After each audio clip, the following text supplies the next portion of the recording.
Good morning and welcome to Moments with Melinda. I have as my guest today Ashley Michelle Fowler. Ashley Michelle, how are you? I am so well and so delighted to be with you this morning. I am so excited to have you here. Last time I saw you was in New York City and we had breakfast together. And I talked to you about being on my show, and that was quite a while ago. But here we are, Finally. entering into the autumn, and I finally have captured you for my show. So let me tell my viewers a little bit. It's a long bio. You've done a lot in your very short years about Ashley Michelle Fowler. She is an independent consultant and hospital administrator with over 15 years of experience and education in topics of diversity, equity, inclusion, social justice, and intercultural communication. She holds a Master's of Education in Interdisciplinary Studies and a Bachelor of Science in Public Communication with a minor in Community and International Development, both from the University of Vermont.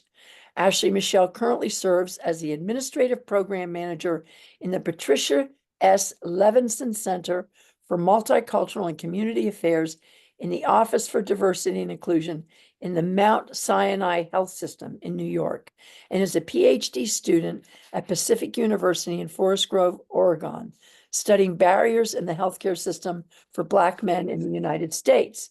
Ashley Michelle is a self-identified nerd with a deep interest in pop culture, trivia, technology, football, karaoke, and she is a stand-up comedian. Mhm. I mean, come on, girlfriend. That lady sounds a lot cooler than me. That is you, and I am so thrilled to have you on my show, Ashley Michelle. It's a So, pleasure. so let's start at the beginning. Let's just start where we should always start, and that is the beginning. Talk to us a Mhm. little bit about your childhood growing up. Yeah, so I actually grew up in the Bronx, New York, in a neighborhood called Pelham Bay, and I grew up in a really Irish Italian neighborhood, and it was, my father's Irish and Italian, so there was a lot of that culture really present. And I grew up the oldest of four children, and it was a really lovely life. Like, we grew up in poverty, but I would say we weren't always hyper aware of that because our parents did a really good job of trying to give us meaningful experiences and kind of exposing us to the world around us. And as someone who really loved reading, I learned to read when I was 2 years old. And so I found my escapes and my adventuring in books. And my mother would take us to the library every week, and we could check out a maximum of 10 books each. And so I did that. And I read about places like ancient Egypt and places around the country and Europe. And I dreamt all these big dreams, and it was lovely. Did you have siblings? Yeah, so I have two younger sisters and a younger brother, and I also have an older half sister. So it was a very full house. And like I said, my father's Irish and Italian, my mother's Filipina and French Canadian. So we always joke that we were the United Nations in our house. So, that's fascinating. And so, did you get a lot of culture injected by living in New York?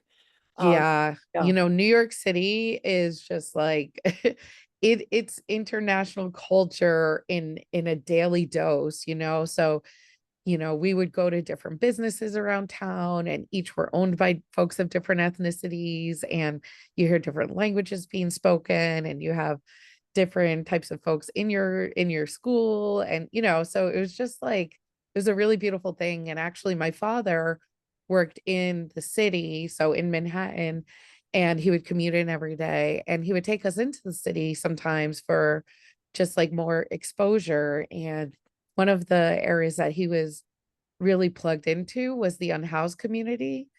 And so he just really got to know the folks that were in the neighborhood around his workplaces.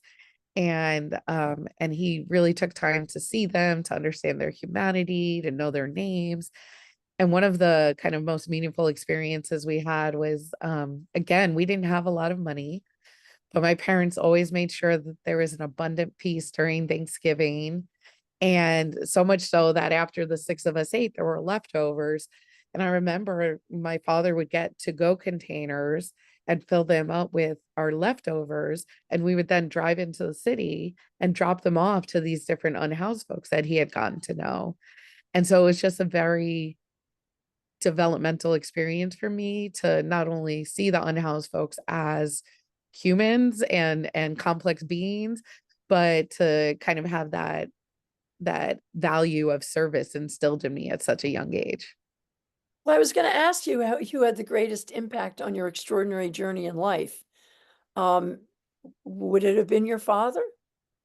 I would say, certainly both of my parents, they were, even though neither of them had graduated from college, they had their high school diplomas and they were really passionate about education. And so they made sure that our house was filled with reading and learning and that we were committed to our schoolwork. And then my grandmother, so my mother's mother, was like my best friend. And she was so special and we had the most brilliant connection. And she just loved on me so hard and prayed over my life every single day. And we lost her a few years ago, but she was someone who I could spend hours with on the phone. And she just, she was a French Canadian immigrant who was schooled in Cuba and then moved to the US in her teens and taught herself English by watching television, met my Filipino grandfather, got married, raised a family of 6, lost my grandfather when she was in her 40s, and then continued to raise her kids and then be a loving grandmother. So I was very blessed that I had a lot of folks in my corner. And I would say also my teachers were really amazing. Like I just have very supportive educators who always helped me believe that I could achieve things that wouldn't seem statistically possible given my circumstances. Outstanding. Well, that says so much about your life and about your extraordinary accomplishments, Ashley, Michelle. So as I was doing research on you, I came across something that really interests me. Talk to me about the Good Men Project. I believe that you're Mhm. involved in. Talk to us about that. Yeah. So in 2015, there was an international conference on masculinities that was held in New York City. And I was able to attend and participate and just learn from folks who were doing work on supporting boys and men, um, imagining and achieving healthy identity development around masculinities, because we know that there's so many toxic messages and toxic expectations for men in this culture, which promote a culture of misogyny and patriarchy. And so for me, I came into masculinities work as a really hardcore intersectional feminist, thinking about how could we support boys and men showing up as their authentic selves to mitigate the issues that women and folks of other genders are experiencing because of the harmful impacts of the patriarchy and misogyny.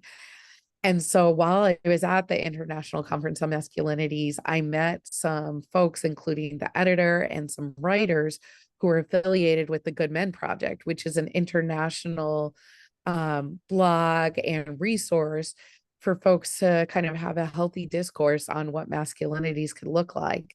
And it was at that conference and meeting these folks that I was encouraged to write for the blog myself. And I was so honored that I was able to write several pieces, talk about my lived experiences, and share some insights on how we could really support men being their full, complex, beautiful, wholesome selves. So where do my viewers find the podcast or the website? Where would they find Yeah. So if folks search for the Good Men Project, it? there's a lot on that website. It's really good. And then if you look for the Good Men Project and then search my name, Ashley Michelle Fowler, you can see the pieces that I've authored and they're really wonderful.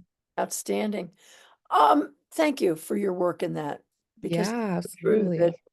that we have an impact on men and we can help them to evolve and be more enlightened, right? Yes, Yes. indeed. And I feel really blessed because I know so many of the men in your family, and you've done incredible work of creating an environment that fosters that. And so I know it's possible. And I know that when women come together in support of our boys and men, and we really think about how to allow them to express their fullness, their vulnerabilities, their softness, that everyone benefits from that. Absolutely.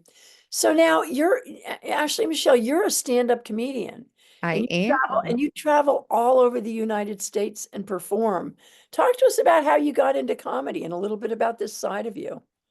Yeah, it's funny because I had been a longtime fan of comedy, but never imagined myself in that space. I've always been kind of more in the straight and narrow, very serious.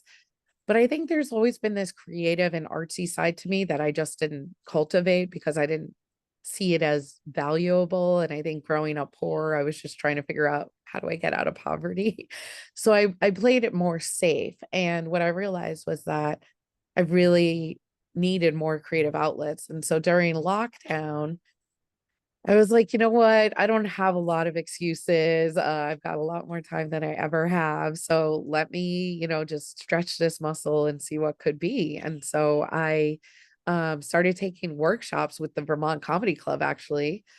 And at the time, I had been living in Vermont for about 16 years. And so I'd been a huge supporter and fan of the Vermont Comedy Club, but had never really engaged in their work. And so during the lockdown, I started taking workshops, and I was a terrible joke writer. There was way too much, I was like basically telling stories. I should have been doing the moth. But thankfully, the educators there were so patient with me. And shout out to Nathan and Natalie for the good work they're doing at the Vermont Comedy Club. And eventually I got to a point where folks were like, okay, like you're actually writing jokes now. Let's like see how this develops. So when lockdown ended and we were finally able to go out in the world and reassociate with humanity, I started getting gigs in person. And I was just thinking, if I'm bad at this, it'll be a fun thing to say I did.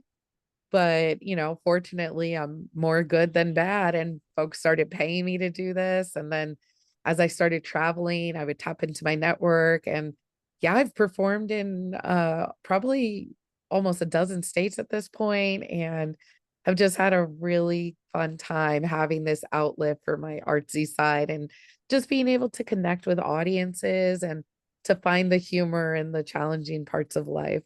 Well, do you have a website?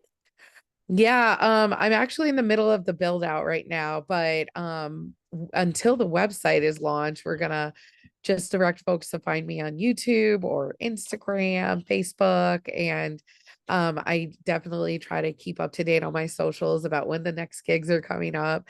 And certainly if anyone's listening and excited to promote comedy, I'm just always excited to travel, meet people across the country, and just connect with audiences. I really love it. So when will we see you perform in Vermont? It's funny. Vermont's basically my second home state. I spent so much of my adult life there. And I didn't open mic there years ago, but I have yet to do a full-on show. Well, come on. So I'm working on it, and we're gonna get this booked. But Yeah. Vermonters, if you're listening, I will come to your bars, your clubs, your Well, laundromats, wherever you want me to sling jokes, I will be there. I think we should book the Main Street Landing Black Box I and can't and get wait. and get you in the black box and then just advertise it. And you have such a huge following in Vermont, and the black Yes. such a great venue for that. So I I love Main I Street Landing. I think What a gift. and I think there's a conversation you need to have with Mariah. So I can't you get wait. you get on that, girlfriend. So I Yes. I'm coming understand. for you, Vermont. Yeah, yes, you are. I understand that you came to Vermont because you went to UVM. That's right. So I was in New York and had been applying to colleges my senior year. And I actually, because I was a nerdy kid and, did well in school, I knew Vermont was north of me and I knew that Montpelier was the capital, but I'd never been. I didn't know about Ben and Jerry's. I didn't know about the dairy industry. I didn't know about the great cheese. I'd never had real maple syrup in my life. But the University of Vermont actually contacted me and asked me to apply. And so I was like, oh, I'll just add it to my list of colleges I'm applying to. And then my family and I actually took a tour. and it was so lovely. And then, everything kind of coalesced for it to be the top school. And so I ultimately wound up attending UVM and I got hooked. I stayed after I graduated. I worked. I got my master's and I wound up living in Vermont for over 16 years. So up until a few years ago when I moved back to New York, I had spent my entire adult life in Vermont and it was such a beautiful About gift. that. Talk about some of the great work, because you and I met, we served together on the Vermont Commission on Women, and we met, I'm not sure if it was at Mercy Connection or where, but talk about what you did while you were in Vermont, because you made a huge impact on the state in those simple and short 16 years. Talk about that. It was mutual. Vermont has left an indelible imprint on me. And so, I just feel really thankful that I had those years. And, I started by working in higher education. Most of my career has been spent in student affairs and just working to support student development and help them on their own journeys. Because for me, going to college was such a critical time. Again, neither of my parents had gone to college. And so I was learning the ropes as I went. And that made me passionate to give back and to support college students on their own journeys and help demystify some of these things that are just scary and weird and big and different about school. And so I spent a number of years working at the University of Vermont in various student affairs capacities. I ultimately taught at the Community College of Vermont. I worked at Champlain College, again in the student affairs space.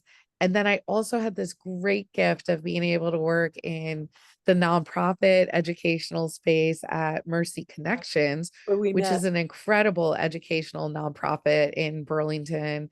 I got to meet wonderful, beautiful folks like Melinda, and through that work, also got to work with the Vermont Commission on Women and support adult learners who weren't necessarily supported or flourishing in other traditional educational environments. And so being able to do that work was such my heart's work and so lovely. And it just gave me all kinds of incredible skills and helped me expand my network out even further. So I love Vermont. I am a huge fan of maple syrup. It's all I eat with my pancakes and waffles.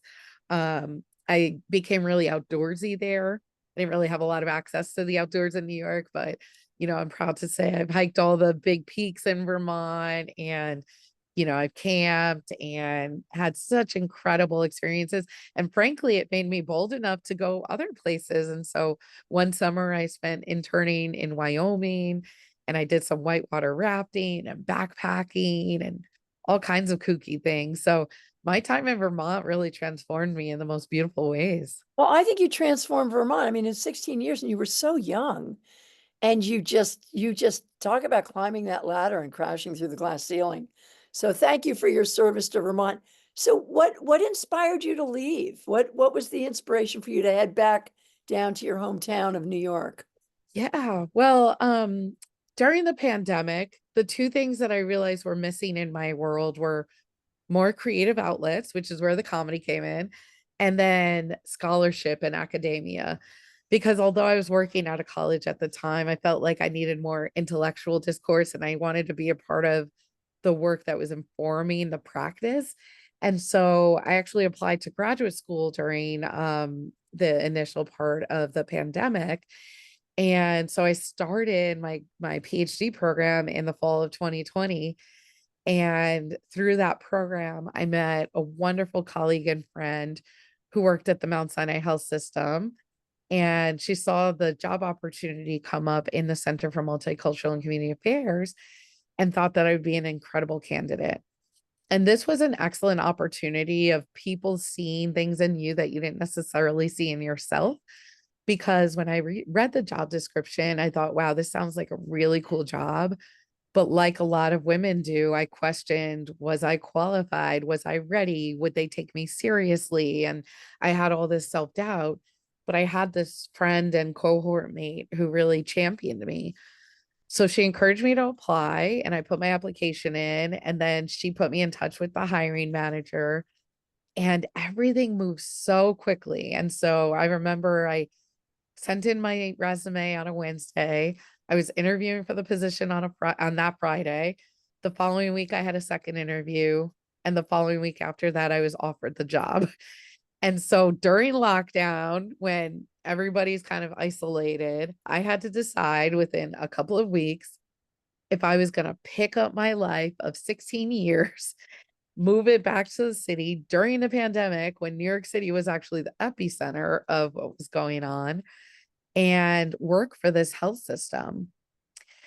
And I prayed about it. I contemplated it. I asked folks for advice, but I think ultimately the ability to do the work that Vermont had trained me to do and cultivated in me on a larger scale in the largest private healthcare system in New York was really inspiring. And it was a challenge that I really rose to, because I thought, I'm having a beautiful and good impact in Vermont, but I didn't want to keep it isolated in Vermont. And so, with a lot of sadness and a lot of torn feelings, I launched into this world where I could do it on a larger scale. The Mount Sinai Health System has over 43,000 employees, and then graduate medical nursing students and all the patients we serve.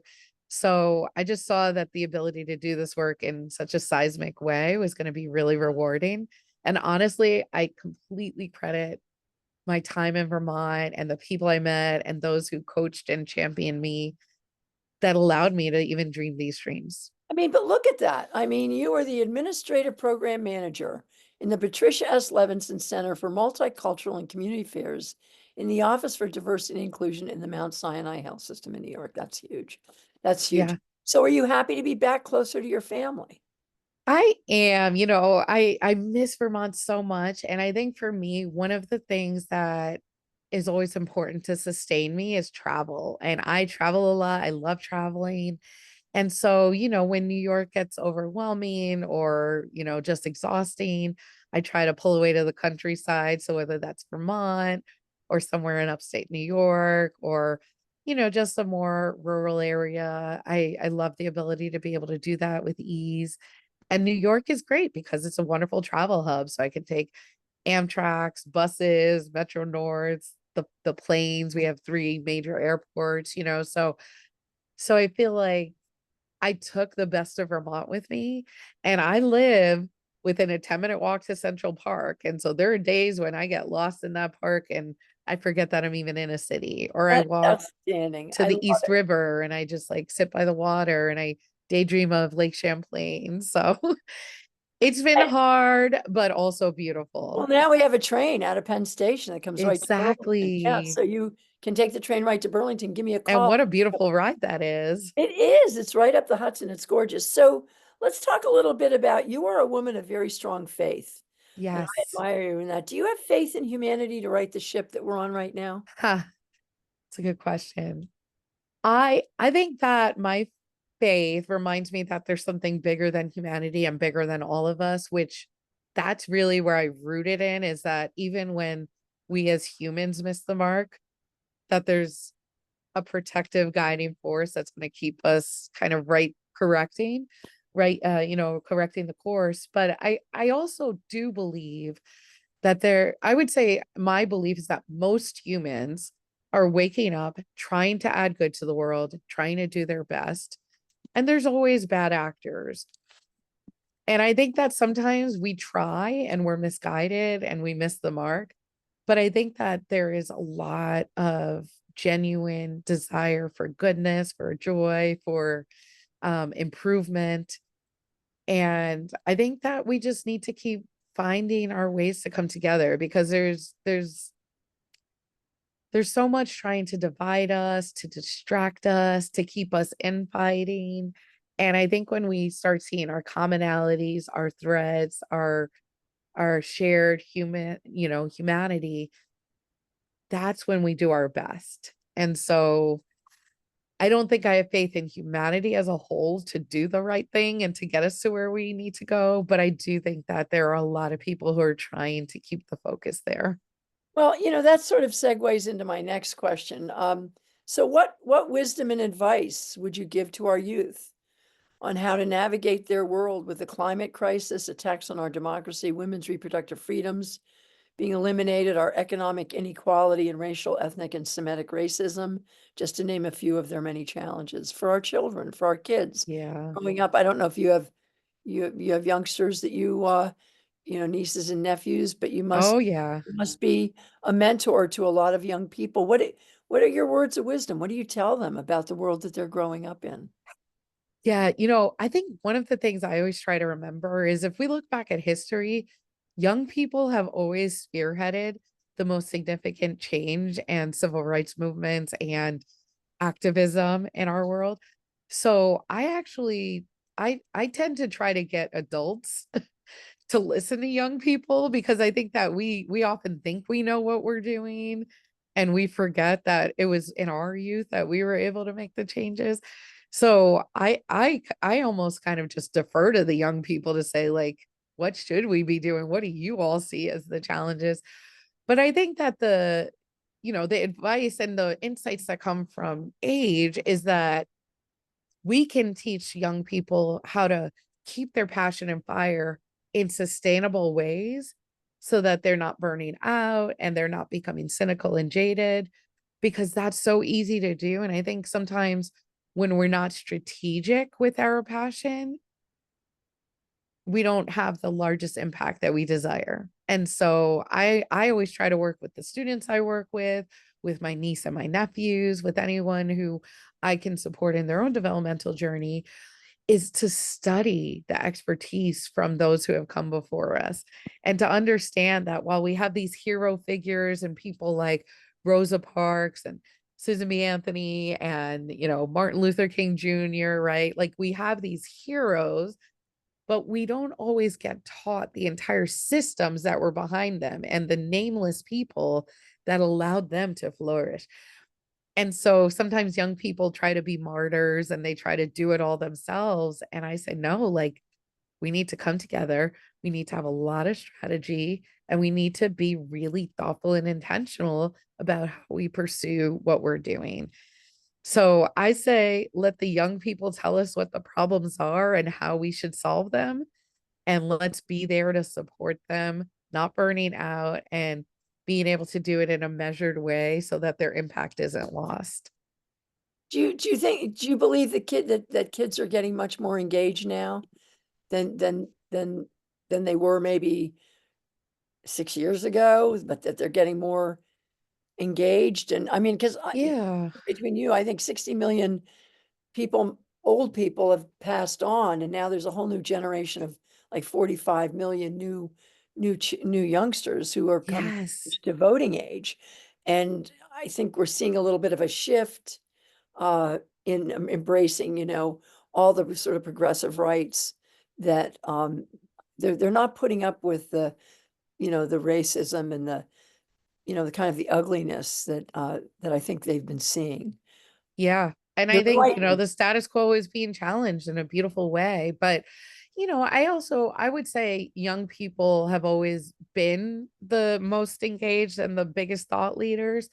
But I think what's interesting about today's landscape is that there's so many different ways for them to show up. So, they're having easy ways to connect with each other across time zones, across continents, right? And so information is coming much easier and much faster, which in some ways is a drawback because there's a lot of misinformation. And then we have some of the challenges with AI and, just trying to think discern what's real and what's fake. I think it's great. And I have a really Yeah. hard time with people my age, just disparaging the social media. I mean, these kids are so intellectual and so aware. Yes. And when I look at a 13-year-old today, and when I was 13, and how uneducated and unaware I was of anything, and these kids, they're on top of it all. It's amazing. Yes. And I look at your grandbabies, and this is where I have hope. Like when people tell me like that things are hopeless, this is why I work with college students and now medical and graduate students. It's why I look to the young people in my world because they give me hope. I mean, just this very special shout out to Rowan Riggs. Like what a brilliant mind, thinker, artist, like the discernment and the wisdom that Rowan puts out into the world, like that alone gives me hope, you know? So I just think, and you know, your grand girls are just phenomenal, brilliant, empowered, gorgeous young women. I think we need to do less talking at young people and more listening to them. Absolutely. Bravo to you. Bravo to you.